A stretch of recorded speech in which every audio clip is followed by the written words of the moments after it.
Have you ever recalled those awesome 1980s childhood moments involving epic afternoons at your buddies' places or hanging out at the arcades catching the latest games? Remember enjoying your favorite animated classics and the thrill of renting blockbuster movies for those weekend binges? If these throwback moments sound like a page from your childhood, then get ready to look back into the immersive recollection of 1980s memories.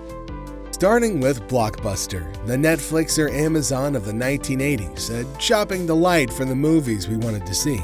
It wasn't a simple scroll through a list of thousands of movies or TV shows, but a stroll through the aisles sorting the favorite movies that you wanted to see.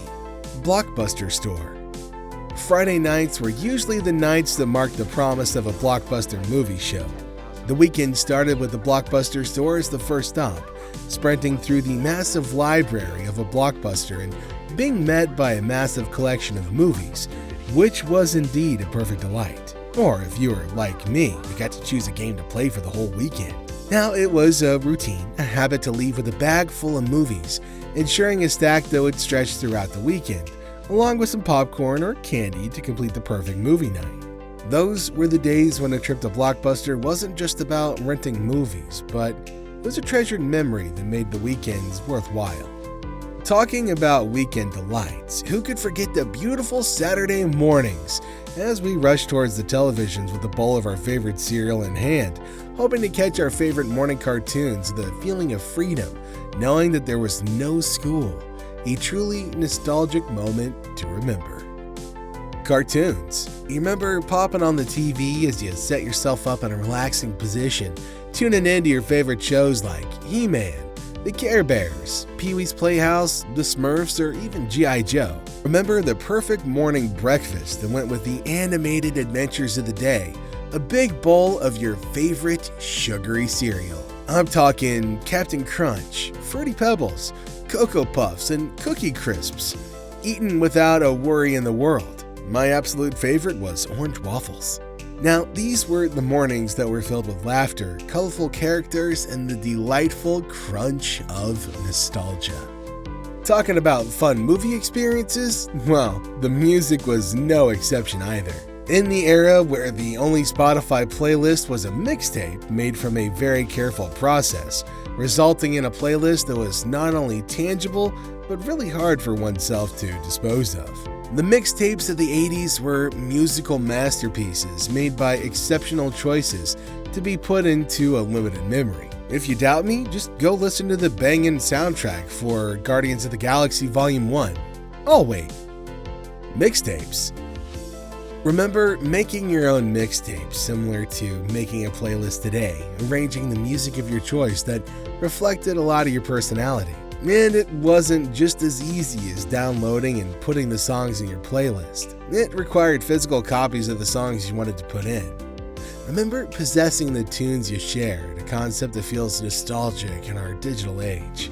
There was an additional limitation to the mixtapes, and it was the time limit. Remember carefully selecting tracks, ensuring that they fit within the cassette's time limit, and creating a collection that spoke a lot about you. The mixtape was more than a physical playlist, as it was an expression of our musical appetite, creativity, and our very souls, representing the sentiments of our era. And you always had to make sure that your side B was a real banger. Nobody wanted a crappy side B. Now, talking about the same era where the PlayStation or the Xbox wasn't the gaming adventure of the day, but something more physical and socially interactive. Remember stopping by the arcades on your way back from school or hanging out with your friends after saving up a pocket full of quarters to have an exciting adventure that couldn't quite be matched elsewhere? The arcades. The arcades were hangout spots for friends enjoying the tempting quest of the latest games or enjoying the thrill of classics like Pac-Man, Space Invaders, Asteroids, or Donkey Kong, aiming to secure your spot on the leaderboard. Though it came a little bit later, I was also a huge fan of Afterburner. Those dimly lit havens buzzed with life, drawing crowds eager to exchange quarters for hours of gaming fun, if you were good. The continuous clinks of coins into those hungry machines resonated the shared joy, making the arcade a place of memorable moments and lasting friendships. And if the arcades weren't enough for you, or you were one of those who preferred a quieter environment like your own home for gaming, then the Nintendo was the perfect partner, providing a seamless gaming experience for hours on end. Nintendo Entertainment System. You know, our 80s generation was really fortunate because we got to witness the dawn of the NES. Now, this was an era that introduced timeless classics like Super Mario Bros., The Legend of Zelda, Metroid, Blaster Master, Tiger Heli, and I could go on all day. Now, it was really easy to load and play the game, and if it had a problem loading, we knew how to fix it. Take it out, blow into it, tap it on your leg a couple times, pop it in, and bam, you were back in business. Now, for those who preferred more off-screen entertainment, there existed a lot of compelling products that could eat away hours of your day. Now, one of these products was the Rubik's Cube, which had been an amusing puzzle for both kids and adults since its creation in 1974. The Rubik's Cube. The Rubik's Cube truly captivated minds during its peak in the early 1980s, an era where twisting, turning, and solving the Rubik's Cube became not just a mental challenge, but a shared experience, a symbol of both frustration and delight that united generations in a common quest for the perfect arrangement of colors. It was also really sweet bragging rights on the bus when you figured it out before other people could. Or you could be like me and just repaint each of the sides so people would think that you solved it when you really didn't. Now, one of the top-selling books in 1981 was The Simple Solution to Rubik's Cube by James Norris, providing a 5-step guide to solving the complex puzzle. If the Rubik's Cube wasn't enough for entertainment, there was also the dolls and action figures brought to life by the powers of our own imaginations. Cabbage Patch Kids. In childhood, every young girl yearned for Cabbage Patch Kids, the adoptable dolls that were hard to get your hands on, especially around Christmas time. But it was a thrill when you got one. But even if you didn't get your hands on one of them, there were other companions like Strawberry Shortcake or Rainbow Bright to easily take their place.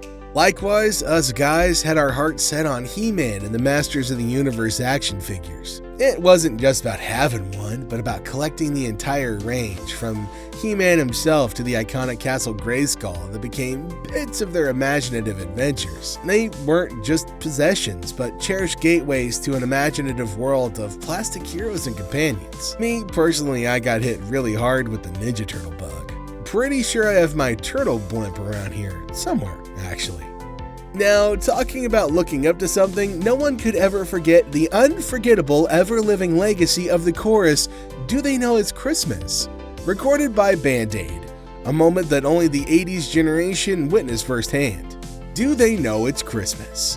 Back in the day, a bunch of British music legends brought together by Bob Geldof and Midge Ure decided to work together and compose a song called Do They Know It's Christmas?, as a response to the famine in Ethiopia. Now, most Americans might not have been aware of the Ethiopian crisis until this unforgettable chorus was broadcast for the first time. It wasn't just a charity effort, but a musical experience filled with empathy that stuck with people. Imagine that you might not have thought about Ethiopia for ages, but you can still sing that carol aloud. Do they know it's Christmas time at all?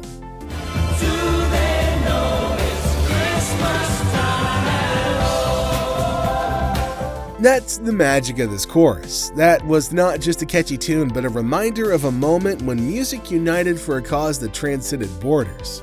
Talking about gracing the television teens, who could forget the iconic sitcoms and movies of the 80s that perfectly portrayed and carried the generation's legacy for a long time? Movies and sitcoms. The 1980s gifted us some of the most iconic sitcoms, making it a golden era for TV. Knight Rider was going on rad adventures, Punky Brewster was melting hearts, the coming-of-age story of the Wonder Years, Alf the Puppet getting into trouble, and The Cosby Show giving us all family vibes. All of these shows were definitely iconic, but nothing really came close to a John Hughes film, as his movies related to the teenagers at the time. Now, his characters weren't perfect, but they were flawed, which made them iconic in their own special way. Perhaps you found relatability with the lovable loser charm of Ducky, or shared your insecurities openly, much like the girl next door, Samantha Baker. Movies like The Breakfast Club, 16 Candles, and Pretty in Pink weren't just movies, but reflections of the essence of an entire generation. Hughes had an unparalleled skill of turning ordinary into something extraordinary. As we conclude the list, we remember how all of these moments were part of a happy, tension-free, simple childhood of a very vibrant decade that has lived on in our memories. Have these memories sparked a nostalgia in you, perhaps compelling you to take out those good old blockbuster movies that were never returned, or that Nintendo that still serves as a memoir? Let us know about your memories in the 1980s in the comments below.